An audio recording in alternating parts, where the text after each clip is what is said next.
Student, this is Anupam Gambhir and you are watching Anupam English classes. Student, आज के इस video lecture में class 12th English flamingo book से chapter 1 the last lesson, जिसके writer Alphonse Daudet हैं, इसके आज हम एक्सप्लेनेशन कवर करेंगे। स्टूडेंट, इस चैप्टर का नाम द लास्ट लेसन इसलिए है कि एक टीचर जो कि फ्रांस में एल्सेस डिस्ट्रिक्ट में जॉब करते थे, टीचिंग करते थे और वहाँ फ्रेंच पढ़ाया करते थे।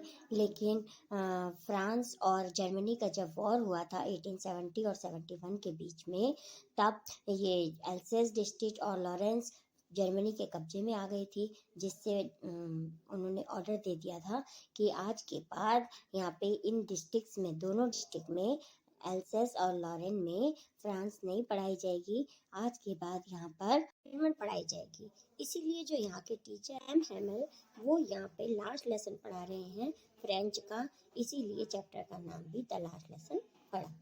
तो चलिए स्टार्ट करते हैं student, the last lesson chapter का एक्सप्लेनेशन। स्टूडेंट, स्टार्टिंग में यहाँ पर अबाउट द ऑथर दिया हुआ है, थोड़ा सा डिस्कस कर लेते हैं ऑथर के बारे में। ऑथर का नाम है अल्फोंसे डॉडेट, जो कि 1840 में बर्थ हुए था जिनका, और 1897 में उनकी डेथ हुई थी। Was a French novelist and short story writer थे। फ्रेंच नॉवेलिस्ट भी थे और शॉर्ट स्टोरी राइटर भी थे। The last lesson is set in the days of the Franco Persian war 1870-1871, in which France was defeated by Persia led by Bismarck।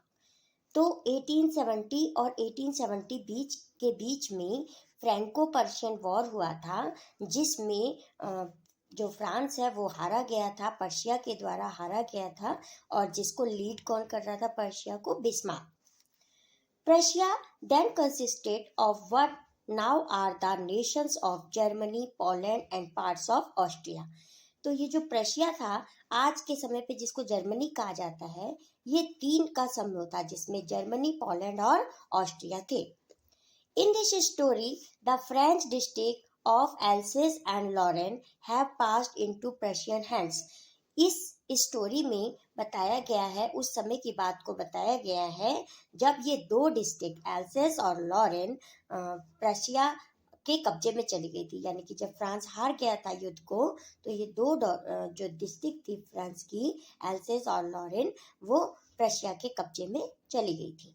Read the story to find out what effect this had on life at school. इस story को पढ़ते हैं, पता चलेगा कि school life में इन district पे क्या इफेक्ट पड़ा था। I started for school very let that morning and was in great dread of a scolding, especially because M. Hamel had said that he would caution us on participle, and I did not know the first word about them। Student, ये story एक boy के द्वारा narrate की जा रही है, जो कि एल्सेस डिस्ट्रिक्ट के उसी स्कूल में पढ़ते हैं जहाँ पे एम हैमल लास्ट लेसन अपना पढ़ा रहे हैं फ्रेंच का, क्योंकि नेक्स्ट डे से वहाँ जर्मन पढ़ाई जाएगी।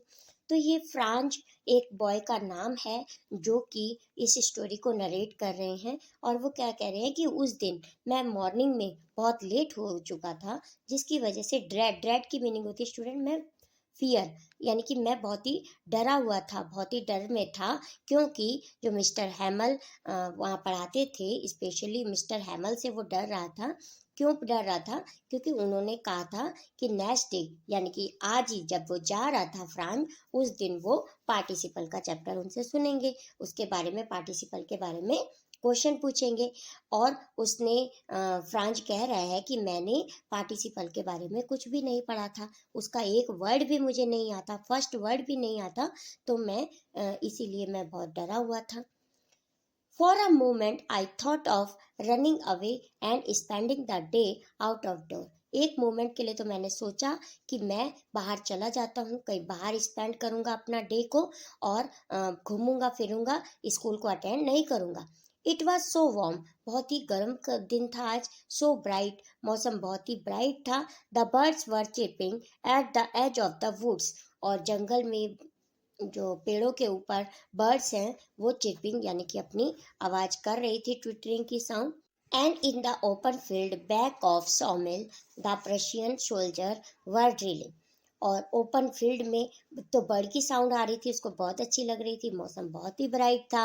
और ओपन फील्ड में जो सोल्जर हैं वो ड्रिलिंग के साथ यानी ड्रम की बीट के साथ एक्सरसाइज कर रहे थे, जिससे उसको आवाज़ें आ रही थी। और सॉमिल की यानी कि जहाँ पर सॉमिल की मीनिंग होती है अ मिल फॉर सोइंग वुड्स, यानी कि जहाँ पर आरा मशीन के चलने की, वहाँ पे बैक साइड में कोई होगी आरा मशीन जहाँ पे लकड़ी काटी जाती थी, तो उसकी आवाज़ भी उसको आ रही थी।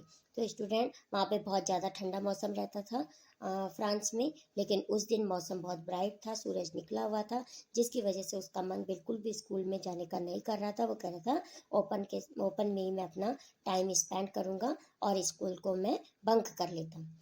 It was all much more tempting than the rule for participant. Tempting की मीनिंग होती है स्टूडेंट अट्रैक्टिंग, यानी कि ये सारी चीज़ें कौन सी चीज़ें, बर्ड के चिरपिंग की साउंड थी और सोल्जर के मार्च पास करने की आवाज़, जो कि 100 मील के बैक में मार्च पास कर रहे थे, उनकी जो भी साउंड आ रही थी, उनके ड्रम बीट की साउंड आ रही थी, उनके एक्सरसाइज करने की आवाज़ आ रही थी, ये सारी और मौसम जो है बहुत ब्राइट था, ये सब चीज़ें मुझे बहुत ही अट्रैक्ट कर रही थी। किसके बजाय? पार्टिसिपल के रूल के सुनाने की बजाय ये चीज़ें मुझे ज़्यादा अट्रैक्ट कर रही थी। But I had the strength to resist and hurried off to school. Resist की मीनिंग होती है स्टूडेंट कंट्रोल, लेकिन मैंने अपने आप को कंट्रोल कर रखा था, यानी कि मेरे पास इन सब चीज़ों को कंट्रोल करने की स्ट्रेंथ थी और मैंने जल्दी से स्कूल जाने की सोची। When I pass the town hall there was a crowd in front of the bulletin board. जब मैं टाउन हॉल के पास से गुजरा तो बुलेटिन बोर्ड का मतलब होता है नोटिस बोर्ड, यानी कि वहाँ पे जो नोटिस बोर्ड लगा था उसके पास बहुत सी भीड़ जमा थी। For the last 2 years all our bad news had come from there. और पिछले 2 सालों से सारी जो बैड न्यूज थी हमें वहाँ देखने को मिलती थी बुलेटिन बोर्ड पर। The lost battle, the draft order of commanding officer, जितने भी ऑफिसर के ऑर्डर्स थे और हमने बैटल हारा था उसकी जो भी न्यूज़ थी वो सारी बुलेटिन बोर्ड पे लिखी थी। And I thought to myself without stopping what can be the matter now. मैंने बिना रुके अपने आप ही सोचा कि क्या मैटर यहाँ पे हो सकता है जो कि इतनी भीड़ लगी हुई है, क्योंकि 2 साल से सारी बैड न्यूज़ इसी बुलेटिन बोर्ड पे ही मेंशन होती थी। तो इसलिए जो नरेटर हैं वो सोचते हुए जा रहे हैं कि क्या पता क्या मैटर हो सकता है जो आज की इतनी भीड़ लगी हुई है। Student, now we come on page number 3। Then as I hurried by as fast as I could go. तब मैं जितनी जल्दी मैं चल सकता था उतनी जल्दी मैं चल के स्कूल की तरफ जा रहा था। The blacksmith Wachter who was there with his apprentice. तो जो ब्लैक स्मिथ यानी कि जो लोहार है उसका नाम क्या था? वॉचर था। वो वहाँ पर था और उसके साथ कौन था? उसका अप्रेंटिस यानी कि उसका लर्नर यानी कि ट्रेनी जो उसके साथ जो उसके अंडर में काम कर रहा था। Reading the bulletin called after me. और उसने मुझे बुलाया। Do not go so fast, इतनी तेज तेज मत चलो बब यहाँ पे एक निकनेम यूज किया गया है बॉय यानी कि प्यारे बच्चे, इतनी तेज तेज मत चलो उसका कहना था लोहार का। You will get to your school in plenty of time. तुम्हें स्कूल पहुंचने के लिए तुम्हारे पास बहुत ही टाइम है, यानी कि प्रचुर टाइम है तुम्हें वहां पहुंचने का, स्कूल पहुंचने का।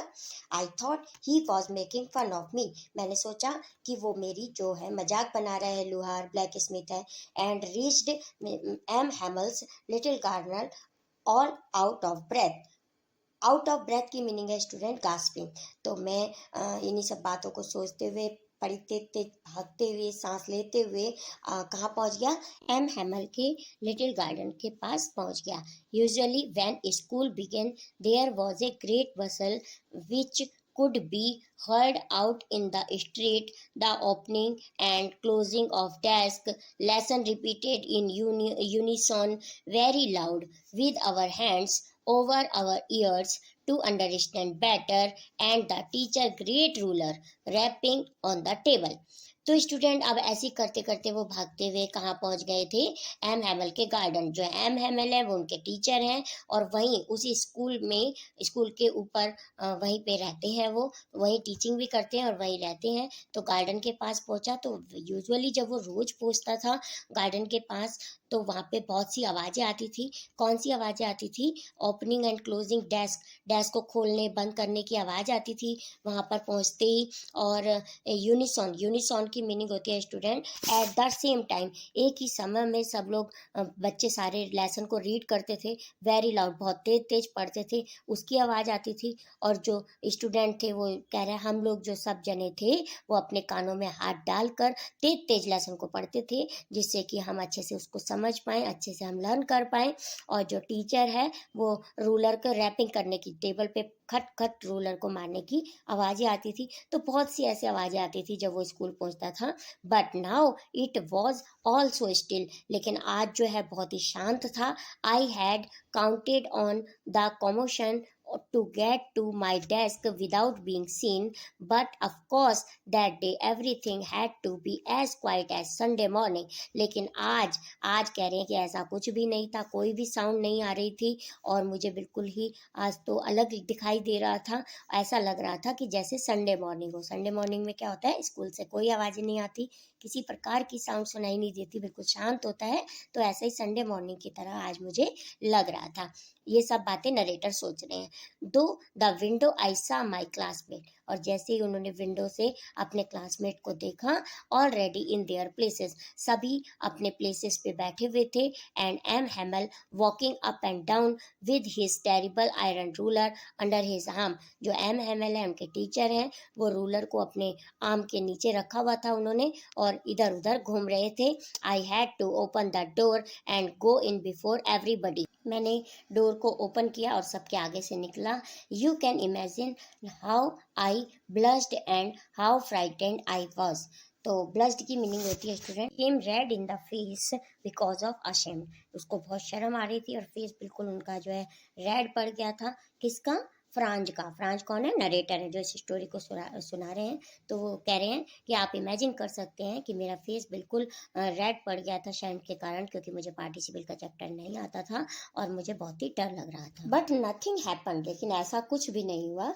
M Hamel saw me and said very kindly, M Hamel जो वहाँ टीचर थे क्लास में, उन्होंने मुझे देखा और बहुत ही प्यार से कहा, go to your place quickly, जल्दी से अपने स्थान पर जाओ। लिटिल फ्रांज, उसको फ्रांज को बोला कि आप अपने स्थान पर बैठो, बहुत ही प्यार से बोला टीचर ने। We were beginning without you, हम तो अभी तुम्हारे बिना ही शुरू करने वाले थे। आई jumped over the bench and sat down at my desk, jump के बेंच के ऊपर से जंप करते हुए मैं अपने डेस्क पे जाकर बैठ गया। Not till then, when I had got a little over my fright, did I see that our teacher had on his beautiful green coat and his frilled shirt and the little black silk cap all embroidered that he never wore except on inspection and prize days. तब तक मैं बहुत ही डरा हुआ था जब मैंने देखा, लेकिन तब मैंने देखा कि जो मेरे टीचर हैं उन्होंने बहुत ही सुंदर ग्रीन कलर का कोट पहना हुआ है और एक फ्रिल शर्ट पहनी हुई है, ऐसी शर्ट जिस पे फ्रिल लगी हुई है, शर्ट पहनी हुई है, और एक ब्लैक कलर की कैप लगाई हुई है जो कि सिल्क की है, और ऑल एम्ब्रॉयडेड, ये सभी चीज़ें क्या है? एम्ब्रॉयडेड हैं। That he never war except on inspection, वो केवल जो ये टीचर ने ड्रेस पहनी हुई है वो केवल या तो वो इंस्पेक्शन के दिन, यानी कि जब चेकिंग करने के लिए हेड आते हैं तब पहनते थे, या फिर प्राइज डिस्ट्रीब्यूशन के दिन पहनते थे ऐसे कपड़े। तो वो कह रहे हैं कि मैंने देखा कि आज टीचर ने ये सब अपने जो पसंदीदा कपड़े पहने हुए हैं। Beside the whole school seem to so strange and solemn, solemn की मीनिंग होती है स्टूडेंट सीरियस, और पूरा स्कूल, ना केवल वे, जबकि पूरा स्कूल ही बहुत ही अजीब दिखाई दे रहा था और बहुत ही स्ट्रेंज लग रहा था। But the thing that surprised me most was to see on the back benches that were always empty the village pupil sitting quietly like ourselves. लेकिन एक चीज़ ने तो मुझे बहुत ही सरप्राइज कर दिया जब मैंने देखा कि बैक बेंचेस, लास्ट की सीटें जो हमेशा खाली रहती थी, आज उस पर कुछ विलेज के लोग बैठे हुए हैं जो कि बहुत ही शांत कह रहे हैं कि हमारी तरह जो गांव के लोग बैक बेंचों पे बैठे हुए हैं वो भी बहुत शांत बैठे हुए हैं, जैसे कि ओल्ड हाउसर, ये नाम है किसी का, विद हिज 3 कॉर्न हैट, उन्होंने थ्री कॉर्नर वाली हैट लगा रखी है। द फॉर्मर मेयर बैठे हैं, द फॉर्मर पोस्ट मास्टर बैठे हैं एंड सेवरल अदर बिसाइड्स, और उसके साथ कुछ और लोग भी बैठे हैं। फॉर्मर वर्ड यानी कि जो बहुत पुराने बूढ़े वृद्ध लोग वहाँ पे जो मेयर है थे उसी गांव के, और जो पोस्ट मास्टर थे वो भी बैक बेंचों पे बैठे हुए हैं और उनके साथ और लोग भी बैठे हुए हैं। एवरीबडी लुक सैड, सभी लोग बहुत ही दुखी दिखाई दे रहे हैं। And Hauser had brought an old primer thumbed at the edges and he held it open on his knees with his great spectacle laying across the pages। तो अब बता रहे हैं नरेटर कि सब लोग बहुत ही दुखी दिखाई दे रहे हैं, और वो जो हॉजर है, ओल्ड हॉजर, वो अपने साथ एक प्राइमर की बुक लाए। प्राइमर यानी कि जिस पे अल्फ़ाबेट, जो बेसिक बुक होती है, अल्फ़ाबेट्स ABCD लिखे रहते हैं, वैसी बुक लेके आए हैं। और वो बहुत ही थम्ड का मतलब बहुत ही पुरानी फटी हुई, पेज उसके मुड़े हुए, ऐसी बुक लेके आए हैं। और उसके जो किनारे हैं, बुक के किनारे बहुत ही मुड़े हुए हैं, और वो उन्होंने अपने घुटने पे रखी हुई है, और उसी पेज के ऊपर, उसी बुक के ऊपर उनका स्पेक्टिकल भी पड़ा हुआ है। While I was wondering about it all, M Hamel mounted his chair and in the same grave and gentle tone which he had used to me said। मैं इस सब के बारे में सोच ही रहा था तो एम हैमल मुड़े, अपनी चेयर पे बैठे, और सेम ग्रेव में, यानी कि जैसे उन्होंने जेंटल टोन में मेरे से बात की थी, वैसे जैसे मुझे कहा था कि प्यार से अपनी सीट पे आकर बैठो, उसी तरह से वे बोलते हैं। क्या कहते हैं? My children, this is the last lesson I shell give you, कि बच्चों, प्यारे बच्चों, आज ये मेरा लास्ट लेसन है जो कि मैं तुम्हें बताऊंगा, समझाऊंगा। The order has come from Berlin to teach only German in the school of Alsace and Lorraine. Berlin से, बर्लिन क्या है? जो कि जर्मनी की कैपिटल है, प्रशिया की जो कि कैपिटल है बर्लिन, वहाँ से ऑर्डर आया है कि आज के बाद एल्सेस और लॉरेन में, इन दोनों डिस्ट्रिक्ट में कल से जर्मन पढ़ाई जाएगी। तो इसीलिए आज मेरा लास्ट लेसन है, इसीलिए स्टूडेंट इस चैप्टर का नाम भी द लास्ट लेसन पढ़ा। The new master comes tomorrow, जो नए टीचर हैं वो तुम्हारे कल से आ जाएंगे। This is your last French lesson, French का ये लास्ट लेसन है। I want you to be very attentive, तो इसीलिए मैं चाहता हूँ कि तुम बहुत ध्यान से सुनो। What a thunderclap these words were to me। थंडरक्लैप की मीनिंग होती है स्टूडेंट। इन सभी चीज़ों को, इन सभी वर्ड्स को सुन के मैं बहुत ही शॉक हो गया, अचंभित हो गया। ओ the wretches, that was what they had put up at the town hall। ओ, अब अपने आप ही क्या सोच रहे हैं नरेटर? रैचेस की मीनिंग होती है अनहैप्पी पर्सन या अनफॉर्चुनेट हैपनिंग। अच्छा, तो जो नोटिस बोर्ड पे लिखा हुआ था तो उसमें कुछ ऐसा ही लिखा होगा, तो वो आप कल्पना कर रहे हैं, क्योंकि जब आ रहे थे वो नोटिस बोर्ड के पास बहुत भीड़ थी और वहाँ पे बैड ही न्यूज़ लिखी रहती थी, तो अब वो कल्पना कर रहे हैं नरेटर कि अच्छा, तो ये सब बातें लिखी थी नोटिस बोर्ड पे, ये सब सुन के वो चौंक जाते हैं। My last French lesson, why I hardly knew how to right. French कहते हैं, अरे ये मेरा लास्ट लेसन है फ्रेंच का, मैंने तो अच्छे से अभी फ्रेंच को लिखना भी नहीं सीखा है। I should never learn any more, मुझे तो इसके बारे में ज़्यादा कुछ भी नहीं आता। I must stop there then, अब क्या मुझे केवल यहीं पर रुकना होगा, मतलब अब फ्रेंच में नहीं सीख पाऊंगा। Oh how sorry I was not learning my lesson, oh मुझे बहुत अफसोस हो रहा है कि मैंने अपने लेसन को अच्छे से नहीं सीखा। फॉर सीकिंग बर्ड, मैंने अपना जो टाइम है वो किस में बिता दिया? बर्ड के जो अंडे थे, बर्ड्स एग, बर्ड के जो अंडे ढूंढने में अपना टाइम बिताया। और गोइंग स्लाइडिंग ऑन द सार, सार यहाँ पे एक रिवर का नाम है स्टूडेंट, तो जो सार के किनारे पे जाके स्लाइडिंग करने में मैंने अपना टाइम वेस्ट कर दिया। My books that had seemed such a nuisance a while ago so heavy to carry. अब आगे सोचते हुए, यही सब बातें सोचते हुए आगे कहते हैं फ्रांच जो नरेटर हैं, कह रहे हैं, अरे ये जो बुक मुझे एक समय पे बहुत ही भारी लगती थी, और न्यूसेंस यानी कि जो उनको उठाने में मुझे बहुत प्रॉब्लम होती थी, बर्डन लगता था। My grammar and my history of the saints were old friends now that I couldn't give up. अब ये सारी जो हिस्ट्री, ग्रामर की से सब बुकें मेरे लिए पुरानी हो गई, यानी कि इन सबको अब मुझे छोड़ना होगा। एंड एम हैमल टू, और जो एम हैमल को भी, the idea that he was going away that I should never see him again, अब हम इन टीचर से आगे कभी नहीं देख पाएंगे, इनसे नहीं मिल पाएंगे। Made me forget all about his ruler and how cranky he was. अब वो कह रहे हैं कि ये जो टीचर हैं उनसे अब मुझे बिल्कुल भी इस समय डर नहीं लग रहा था, जो कि अपने हाथ में हमेशा रूलर पकड़े रहते थे। हमेशा जो उनके रूलर को देख के मुझे डर लगता था, वो जो पनिश करते थे हमें। क्रैंकी क्रैंकी की मीनिंग है स्ट्रेंज या शॉर्ट टेम्पर्ड। अब जो इनसे मैं डरता था, इनको देख के, इनके रूलर को देख के डरता था, मुझे बिल्कुल भी डर नहीं लग रहा है। और फिर आगे क्या कहते हैं, poor man, it was in humour of this last lesson that he had put on his fine Sunday cloth. Oh बेचारे सर, अब वो समझ गया कि आज सब लोग क्यों आए हैं, और इन्होंने संडे क्लोथ, जो इनके टीचर हैं, इन्होंने संडे यानी कि अपने फेवरेट क्लोथ, बेस्ट क्लोथ जो है उनके क्यों उन्होंने पहने हैं, क्योंकि उनका वो लास्ट लेसन है।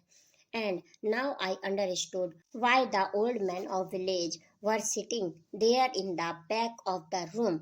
अब वो कह रहा है, फ्रांस सोच रहा है कि अब मैं पूरी तरह से समझ गया कि ये जो विलेजर्स हैं, बूढ़े लोग हैं, वृद्ध लोग गांव के हैं, जो लास्ट बेंचों पे बैठे हैं, ये क्यों बैठे हैं। It was because they were sorry, वो इसलिए बैठे हैं क्योंकि वो उनको सॉरी फील हो रहा है, वो बहुत ही परेशान है। To that they had not gone to school more, अब वो देख रहे हैं कि अब ये स्कूल ज़्यादा दिन तक नहीं चलेगा। It was their way of thanking our master for his 40 years of faithful service. अब वो इस तरीके से अब हमारे टीचर को, जो कि 40 साल से यहाँ पे काम कर रहे हैं, हमें पढ़ा रहे हैं, उनको वो इस तरीके से थैंक करने आए हैं। यानी कि आज उनका वो लास्ट लेसन पढ़ के उनको इस रूप में थैंक यू कहने आए हैं। कौन? विलेजर्स, जो गाँव के वृद्ध लोग। And of showing their respect for the country that was there no more, और वो अपनी इस कंट्री को अधिक रिस्पेक्ट दे रहे हैं। इस प्रकार से रिस्पेक्ट दे रहे हैं, कैसे दे रहे हैं कि उनके टीचर का जो लास्ट लेसन है फ्रेंच का, उसको सुनकर ये रिस्पेक्ट दे रहे हैं अपने कंट्री को, जो कि अब ज़्यादा दिन तक नहीं चल पाएगी। मतलब यहाँ पे फ्रेंच जो है वो और नहीं पढ़ाई जाएगी। तो उनको थैंक यू करने के लिए सभी गाँव के लोग आए हैं, और वो पीछे बैठ के लास्ट लेसन को सुन रहे हैं, अच्छे से पढ़ रहे हैं। While I was thinking of all this, I heard my name called. Franz, जो कि इस स्टोरी के नरेटर हैं, कह रहे हैं कि जैसे ही मैं इन सब बातों के बारे में सोच रहा था, तो मेरा नाम पुकारा गया। क्यों पुकारा गया? It was my turn to recite, क्योंकि मेरी बारी आ गई थी सुनाने की। क्या सुनाना था? पार्टिसिपल का टॉपिक। उनके टीचर ने उनको वर्क दिया ना था कि आप याद करके आना, आपसे पार्टिसिपल सुनेंगे। What would I not have given to be able to say that dreadful rule for the participle although। आज कह रहे हैं कि मैंने क्या नहीं किया वो पार्टिसिपल के रूल सुनाने के लिए, कि मैं अपना पूरा एफर्ट लगा दूं और मेरे से कोई भी मिस्टेक ना हो। बिना कोई मिस्टेक किए हुए मैं पार्टिसिपल को तेजी से, जोर जोर से और क्लियर तरीके से समझा दूं। But I got mixed up on the first word and stood there, लेकिन पहले ही वर्ड में मेरे से मिस्टेक हो गई, मैं कंफ्यूज हो गया और मैं वहाँ खड़ा रहा। Holding on to my desk, अपना डेस्क पकड़ के मैं खड़ा हो गया। My heart beating and not daring to look up, और मेरी हार्ट बीट भी इस समय चल रही थी और मैं कुछ भी नहीं सुना पाया। आई hair M Hamel say to me I would not scold you, मैंने सुना कि एम हैमल, जो हमारे टीचर हैं, वो मेरे से कहते हैं कि मैं आज आपको नहीं डांटूंगा लिटिल फ्रांस, मैं तुम्हें आज नहीं डांटूंगा। You must feel bad enough, तुम खुद ही अपने आप में बुरा महसूस कर रहे होगे। सी हाउ इट इज, अब सुनो ऐसा क्यों हुआ। Every day we have said to ourselves, प्रत्येक दिन हम अपने आप से कहते रहे, bah I have plenty of time, हाँ हमारे पास बहुत टाइम है। I will learn it tomorrow, हम कल याद कर लेंगे। And now you see where we have come out, अब तुम देख रहे हो ना कि अब हम कहाँ आके खड़े हो गए हैं।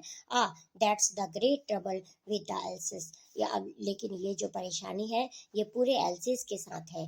She puts of learning till tomorrow, ये जो एल्सिस है, यहाँ के सभी लोग कल पे अपना काम टाल देते हैं। Now those fellows out there will have the right to say to you, how is it you pretended to be Frenchman and yet you can neither speak or nor write your own language। हैमल France से कहते हैं कि वो लोग, कौन लोग? जो German लोग, वे तुम पे हंसेंगे और वो एक फ्रेंचमैन कह के कहेंगे। क्यों? क्योंकि ना तुम अपनी लैंग्वेज को बोल सकते हो और ना ही अपनी लैंग्वेज को तुम लिख सकते हो। But you are not the worst poor little Franz, लेकिन लिटिल फ्रांस, केवल तुम ही इसके जिम्मेदार नहीं हो, सारी ये जो तुम गलती तुम्हारी ही नहीं है। We have all a great deal to reproach ourself with, reproach की मीनिंग होती है ब्लेम, हम सब की ग्रेट गलती है यानी कि हम सबका सब पे ब्लेम लगाते हुए कहते हैं your parents were not energicious enough to have you learn. तुम्हारे पेरेंट्स ने भी तुम्हें एक्साइट नहीं किया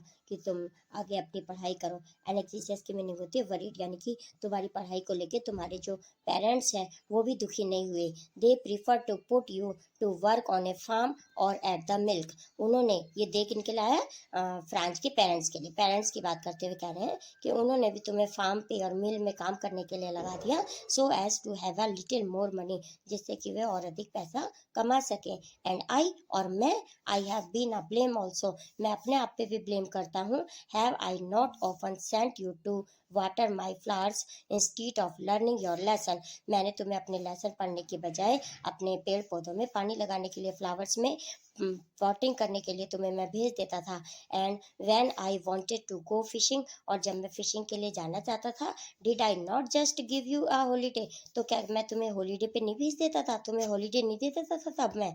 then from one thing to another M Hamel went on to talk of other French language, saying that it was the most beautiful language in the world। ये सब बातें समझाते हुए फ्रेंच लैंग्वेज के बारे में जो एम हेमल है फ्रांस के टीचर, वो कहते हैं कि ये जो फ्रेंच लैंग्वेज है वो संसार की सबसे सुंदर लैंग्वेज है। मैप में भी हम देख सकते हैं जिस पे टिक लगा हुआ है, ये वो 2 डिस्ट्रिक्ट हैं जो जर्मन के कब्जे में आ गई थी युद्ध के बाद। Language in the world, the clearest, the most logical, that we must guard it among us and never forget। France के teacher M Hemal French language की खूबियाँ बताते हुए कहते हैं कि ये संसार की सबसे अच्छी लैंग्वेज है, क्लियरेस्ट लैंग्वेज है और मोस्ट लॉजिकल। लॉजिकल की मीनिंग स्टूडेंट होती है according to reason.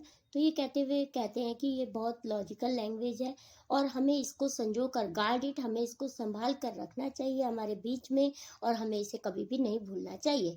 Because when a people are enslaved, और जब कभी भी हम किसी के गुलाम हो, as long as they hold fast to their language, तो वो अपने लैंग्वेज के बल पे ही बच सकते हैं। It is as if they had the key to their prison, और वो उनके जेल से बचने की है। अर्थात लैंग्वेज के इम्पोर्टेंस को बताते हुए कहते हैं कि जो तुम्हारी लैंग्वेज है वो तुम्हें किसी की भी गुलामी से बचा सकती है। I was amazed to see how well I understood it, मैं ये देख के, अमेज्ड का मतलब शॉक्ड, मैं ये देखकर बहुत ही चौंक गया कि आज मैं किस प्रकार से कितने अच्छे तरीके से सब समझ पा रहा हूँ। All he said seemed so easy, so easy, जितना भी वो पढ़ा रहे हैं, जितना भी वो हमें बता रहे हैं, कितनी इजी तरीके से मैं समझ पा रहा हूँ। I think too that I had never listen so carefully, और मैं ये भी सोच रहा था कि ऐसे इससे पहले इतना केयरफुली मैंने कभी भी उनको नहीं सुना। And that he had never explained everything with so much patience, और वो हर चीज को बहुत ही पेशेंस के साथ समझा रहे थे। It seemed almost as if the poor man wanted to give us all he knew before going away, मुझे ऐसा प्रतीत हो रहा था कि पुअर मैन किसके लिए आए स्टूडेंट, उनके टीचर एम हेमल के लिए। वो सोच रहे हैं, जो फ्रांज है नरेटर हैं स्टोरी के, वो सोच रहे हैं कि ये बेचारे जो हमारे ये टीचर हैं, उनके लिए पुअर मैन यूज किया है उन्होंने, कि ये जो पुअर मैन यानी कि जो हमारे टीचर हैं वो जाने से पहले लगता है कि हमें सब कुछ बता देना चाहते हैं। And to put it all into our heads at one stroke, और एक ही पल में, एक ही बार में सब कुछ वो अपना जितना भी उनका ज्ञान है वो हमारे हेड, हमारे सिर में डाल देना चाहते हैं। After the grammar we had a lesson in writing, grammar के बाद हमारा राइटिंग का लेसन आया। That day M Hamel had new copies for us, इस दिन एम हेमल जो हमारे टीचर है वो हमारे लिए नई कॉपियां लाए थे। Written in a beautiful round hand France Alsace, जिसमें बहुत ही सुंदर राइटिंग में लिखा हुआ था France Alsace. They looked like little flags floating everywhere in the schoolroom, और वह जो लिखा हुआ ऐसा प्रतीत हो रहा था कि जैसे जो फ्रांस के फ्लैग हैं, फ्रांस का फ्लैग है, वो हमारे स्कूल रूम में, हमारे क्लासरूम में लहरा रहा हो। Hung from the rod at the top और आवर डेस्क, और हमारे डेस्क के ऊपर एक रॉड से टंगे हुए, ऐसे उनको प्रतीत हो रहा था कि जो फ्रांस के झंडे हैं वो हमारे क्लासरूम में डेस्क के ऊपर टॉप पे लगे हुए हैं और वो लहरा रहे हैं। You ought to have seen how everyone set to work, तुम आइडिया लगा सकते हो कि प्रत्येक व्यक्ति किस प्रकार से अपना सेटिंग से बैठ के अपना कार्य कर रहे थे, and how quiet it was, और वहाँ पे बहुत ही शांति थी। The only sound was the scratching of the pens over the paper, केवल एक ही साउंड आ रही थी, पेन और पेपर के लिखने की स्क्रैचिंग की साउंड आ रही थी सिर्फ। वंस सम बीटल्स फ्लू इन, और कुछ समय में कुछ बीटल्स, एक इंसेक्ट होती हैं, अंदर आ गई, but nobody paid any attention to them, लेकिन किसी भी व्यक्ति ने उन पर ध्यान नहीं दिया। नॉट इवन द लिटिलेस्ट वन, जो छोटे छोटे लोग भी थे, उस क्लास में बैठे हुए छोटे बच्चे भी थे, उन्होंने भी ध्यान नहीं दिया बीटल्स पे। Who worked right on tracing their fish hooks, और जो कि अपने फिश हुक्स को ड्रॉ कर रहे थे अपने पेपर पे, as if was French too, वो भी ऐसा लग रहा था कि ये भी फ्रेंच है, यानी कि जो हुक को वो ड्रॉ कर रहे थे ना बच्चे, उसको ड्राइंग को देख के भी ऐसे ही प्रतीत हो रहा था कि ये भी फ्रेंच भाषा ही लिख रहे हैं। On the roof the pigeons cooed very low, और जो छत पर, जो क्लासरूम था उसकी छत पर जो कबूतर हैं वो अपनी कू की आवाज़ कर रहे थे। And I thought to myself, और मैंने अपने आप सोचा, will they make them sing in German even the pigeon. अब यहाँ दे किसके लिए आया स्टूडेंट, विल दे जो लिखा है ये दे किसके लिए आया, जर्मन्स के लिए।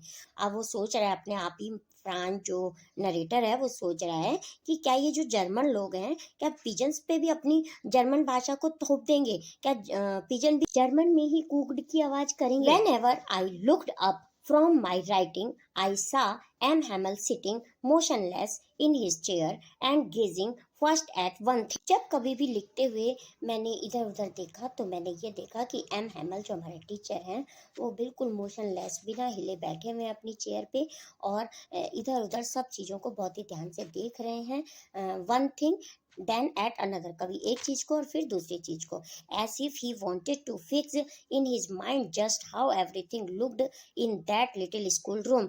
ऐसा प्रतीत हो रहा था कि वे उन सब चीज़ों को अपने माइंड में बिल्कुल ऐसे उतार लेना चाहते हैं कि जो हमेशा के लिए उनको याद रहे। हमारे स्कूल का रूम, ये जो छोटा सा रूम है, वो हर चीज़ को अपने माइंड में बिल्कुल उतार लेना चाहते हैं। Fancy for 40 years he had been there in the same place. सोचो कि वो जो 40 साल से एक ही जगह पे काम कर रहे थे, कार्यरत थे, यानी कि हमारे 40 साल से इस स्कूल में पढ़ा रहे थे, with his garden outside the window and his class in front of him, और जो विंडो के बाहर जो गार्डन है और जो हमारी क्लास है, जस्ट लाइक दैट, वो बिल्कुल वैसी ही है। Only the desk and benches had been borne smooth, और जो डेस्क और बेंचेस हैं वो थोड़ा घिस के स्मूथ हो गए हैं। The walnut tree in the garden were taller, और जो वॉलनट यानी कि अखरोट, जो अखरोट की जो ट्री था गार्डन में वो थोड़ा और बड़ा हो गया है। And the hop vine that he had planted himself twines about the window to the roof, और जो हॉप वाइन की बेल जो उन्होंने खुद ही लगाई थी हमारे टीचर ने, वो विंडो के थ्रू छत पे जा रही है, यानी कि वो भी बहुत बड़ी हो गई है। How it must have broken his heart to leave it all, और ये जो सब सोचो कि जब ये सारा कुछ उनको, पुअर मैन जो बेचारे टीचर हैं, इनको सब कुछ छोड़ के जाना पड़ेगा तो उनका दिल कितना टूट जाएगा। To hear his sister moving about in the room above और पैकिंग देयर ट्रंक्स, और जो ऊपर के रूम में, उस क्लासरूम में के ऊपर के रूम में जो उनकी सिस्टर उनके साथ रहती थी, वो जो सामान पैक कर रही है। For they must leave the country next day, क्योंकि उन्होंने अगले ही दिन कंट्री को छोड़कर जाना है। But he had the courage to hear every lesson to the very last, लेकिन फिर भी उनमें किसमें यही आया है टीचर के लिए, फिर भी उनमें इतना साहस था, करेज था कि वो सबके लेसन को ध्यान से सुन सके। कौन सा लेसन, जो पार्टिसिपल पे उन्होंने होमवर्क दिया था, उनमें फिर भी इतना साहस था कि वो सबका लेसन ध्यान से सुने।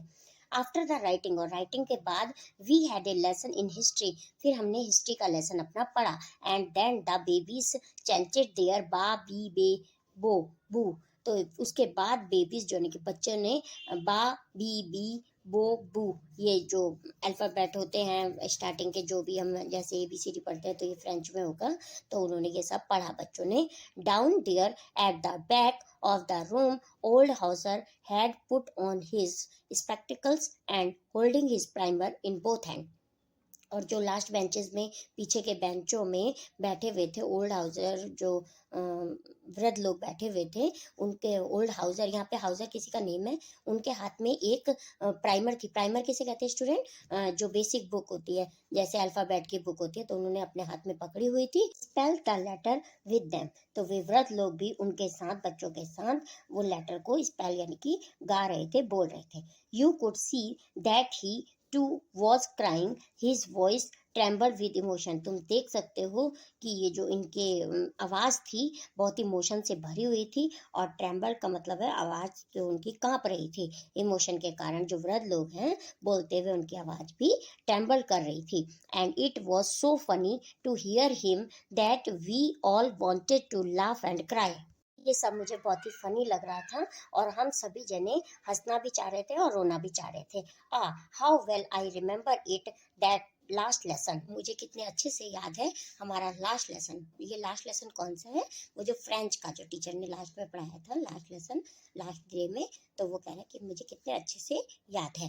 नेक्स्ट पैराग्राफ है, all at once the church clock struck 12, और उसी समय जो चर्च की क्लॉक थी उसमें 12 बजे। देन द, उसके बाद हमने प्रेयर की। At the same moment the trumpets of the Prussian returning from drill, और उसी समय ही हमें जो प्रशियन सोल्जर थे उनके वापसी आने की, ड्रिलिंग करके यानी कि जो एक्सरसाइज करके वापसी आने की ट्रम्पेट, उनकी आवाज़ सुनाई दी। Sounded under our window, window के बाहर से जो वो वापस आ रहे थे सोल्जर, उनकी आवाज़ सुनाई दी।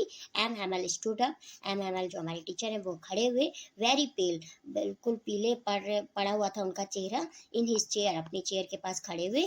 आई नेवर सा हिम लुक सो टॉल, इतने लंबे तो मैंने कभी उनको पहले नहीं देखा, मतलब एकदम स्ट्रेट खड़े हुए होंगे।